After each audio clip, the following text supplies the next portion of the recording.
Character profiles. Maomao, an apothecary in the pleasure district. Downright obsessed with medicines and poisons, but largely uninterested in other matters. 19 years old. Jinshi, the emperor's younger brother. Inhumanly beautiful. He can't get Maomao off his mind, but by hook or by crook, she always manages to evade him. Real name, Ka Zuijetsu. 20 years old. Basin, Gaoshiren's son, Jinshi's attendant. Doesn't feel pain as acutely as most people, which gives him far greater physical limits than most have. He's very serious, but that makes him easy to tweak. In love with consort Lishu, Gaoshiren, Basin's father. A well-built soldier, he was formerly Jinshi's attendant, but now he serves the emperor personally. Laiken, Maomao's father and Luomen's nephew. A freak with a monocle.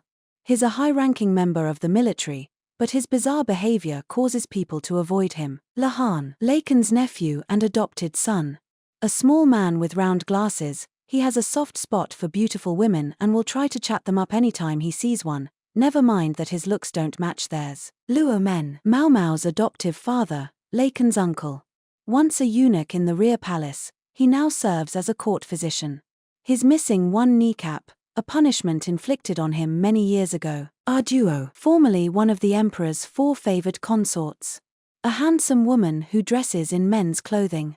37 years old. Empress Gyokuyu, the emperor's legal wife. An exotic beauty with red hair and green eyes.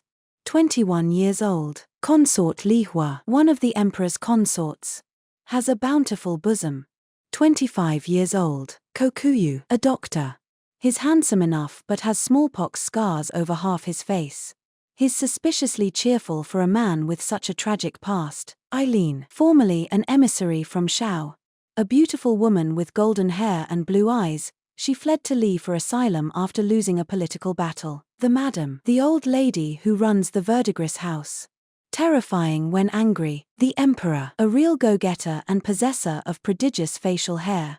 Prefers his women well endowed. 36 years old. The Quack, a eunuch in the rear palace and its resident physician.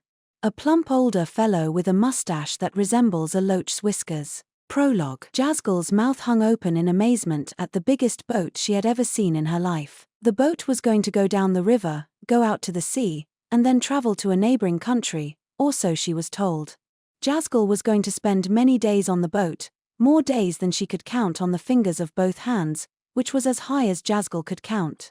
There were many people around who had come to see them off. The boat was splendid. She had never dreamed she might ever ride on such a vessel. She came from a poor family. Her parents had given her nothing but her name and the most meager of meals each day. Then, finally, they had sold her as a slave. Jazgal couldn't speak. She could hear, but for some reason, she'd had no voice since the day she was born. She could work, albeit perhaps not as hard as many people. But her family had lacked the means to support her. Jazgal had been sure she would become a concubine. She wasn't so bad looking, and if her nose was a little bit low, well, her overall appearance was charming enough to make up for it. Yes, being a concubine would make her happy. It wasn't like being a prostitute, those had to work all the time, every day.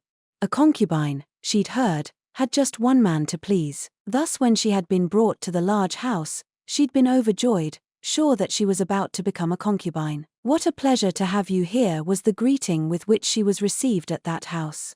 She'd heard that its owner was a regular old pervert, but nothing could have been further from the truth.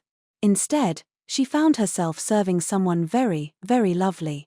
Someone with pure, white hair and who was the slightest bit plump. No one was upset that Jazgal couldn't speak and didn't know how to read or write.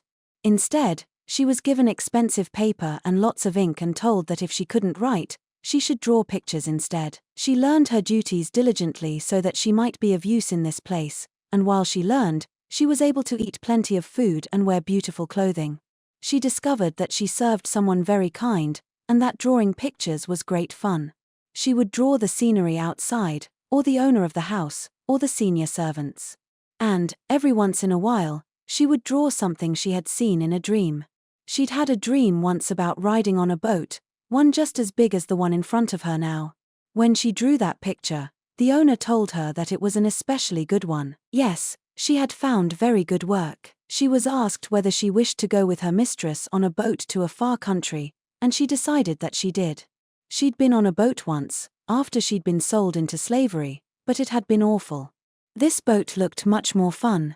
She hadn't gotten seasick even on the slave boat, so she didn't think there would be any problem with this one. But this person Jazgal served was frail and weak, so Jazgal would have to work extra hard and be extra energetic. The person she served was sick, she gathered, with pale skin, white hair, and eyes as red as the flesh of a fruit. Skin that turned red and burned in the midday sun. This person couldn't even endure very bright places. But white skin and hair and red eyes were the signs of being chosen by God, and that made them special. Her mistress insisted the traits were not a burden. Jazgal thought her mistress lucky, and as if able to read her thoughts, a pale hand reached out and stroked her throat, and she was told that she, too, was special. She had something even more special than a voice. The thought made her very happy. This person Jazgal served was very important, someone who had the ear of the king. Why would someone so important have to go so far away? The reason was work.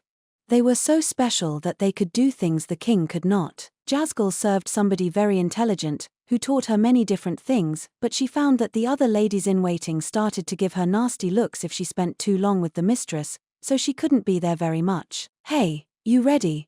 called a hulking man who must have been one of the sailors. Jazgal was practically bouncing up and down with excitement. She was so eager to get on the boat.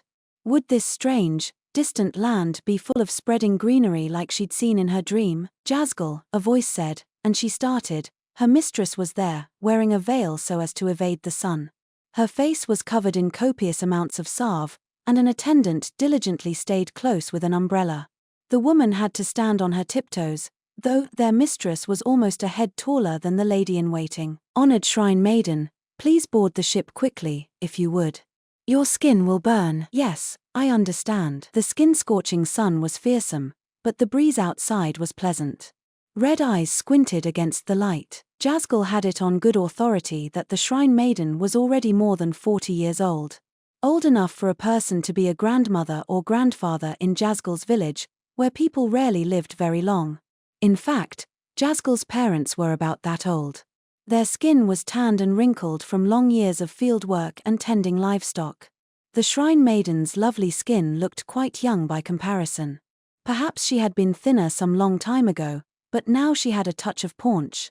That was a sign of wealth, and in Jazgal's village, would have been considered quite beautiful. "This country we're going to, it has far more water than Shao." Jazgal nodded obediently.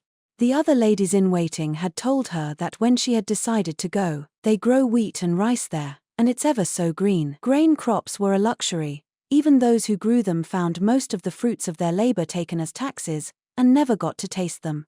Shao's urban center bustled with trade, but one didn't have to go far to find no end of indigent villages. When the bugs started to multiply, starvation was quick to follow.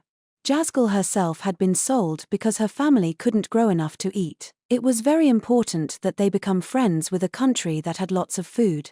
That was why the honored shrine maiden was going on this lengthy journey. They spoke a different language in this new country, but Jazgal couldn't speak anyway, so she wouldn't have to talk. She would, though, have to focus on learning to listen. The shrine maiden looked at Jazgal and patted her head. Jazgal closed her eyes and smiled like a contented goat kid. "I wonder, what kind of dreams did you dream last night?" She dreamed of walking through a town abounding with beautiful water. Later, on the boat, there would be time to draw a picture. As the sailors bustled about getting ready to go, Jazgal, the other ladies, and the shrine maiden made their way to their cabin.